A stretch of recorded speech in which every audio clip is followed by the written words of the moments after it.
At Haan University of Applied Sciences in the Netherlands, students are learning real-world automation skills with the help of Dobot robots, from the Magician E6 for teaching to industrial cobots for advanced projects.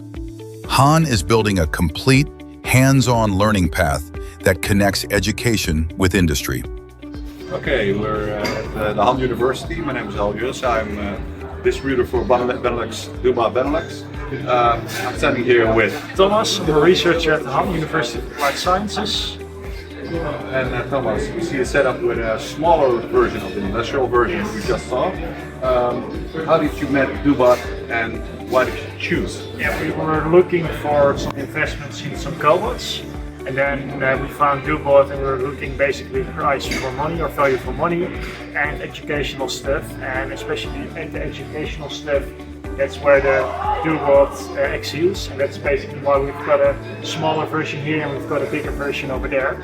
So we tend to use first a small one, teach students a little bit about it, get familiar with the setup, and then they can move on to the big one where we have some real industrial cases we use it for.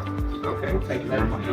Thank you. By integrating Dobot solutions into their curriculum, Haan University enables students to gain practical experience and prepare for real industrial challenges. Together with Dobot, they are shaping the next generation of automation talent.